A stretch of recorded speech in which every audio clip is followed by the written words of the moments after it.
foundation of forming a brand that will hold you in good stead when you need it to is to understand your identity. So, the natural question that we need to ask ourselves is, what is identity? I'm going to try and answer that today by exploring both what it is and also what it isn't. The word identity comes from the 1600s, and it's got its roots in Latin and French, and I'm not going to make a fool of myself by trying to pronounce the words.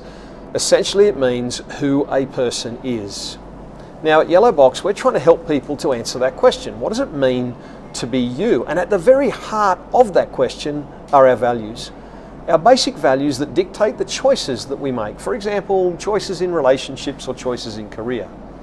These choices reflect who we are and what it is that's important to us, and they're consistent with who I am.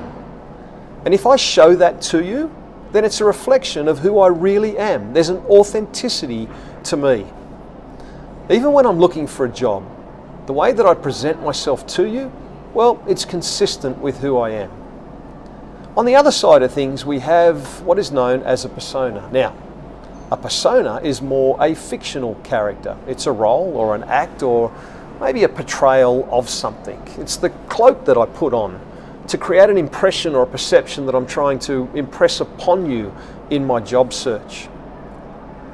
But when I adopt this position, I'm really not operating through a process that is consistent with who I am, my values and what I know about me, but rather I'm adopting a kind of altered version of me, a shadow version as such.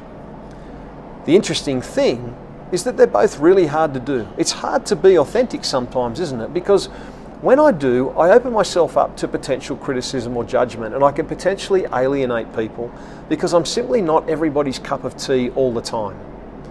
When we play a role, well, we can come across as lacking authenticity or maybe being untrustworthy. People aren't really sure what to make of us, and so they're not really sure where we stand. As much as there are downsides attached to both, the choice is entirely ours as to which one we take to market. Which one is going to give you the most satisfaction, help you to become the human being that you want to become, and establish career success for you? Well, Carl Rogers, the famous psychologist, says that the gap between those two things, identity and persona, is where unhappiness lies. He calls it dissonance. In other words, the bigger gap that exists between my identity and my persona, the unhappier I become, and the more I feel like I'm not being the person that I want to be. This has got a lot to do with the way that we position ourselves in careers. When it comes to positioning ourselves in the market or searching for a new role, we need to be able to reflect an authentic position. We have to move past the idea that I'm all about trying to impress you. That's no more than putting on a persona and making the process about you, but rather I need to be able to understand and reflect to you the unique, compelling, and maybe even slightly flawed and idiosyncratic individual that is going to make a difference inside your organization. I need it to be my story, not the story that you want to hear. People often say to me, Layne, I don't know how to sell myself. And my response to that is relatively simple these days. Great, stop doing it, because we don't want to sell ourselves anyway. Stop trying to sell an altered version of you and start to talk about the only version that matters.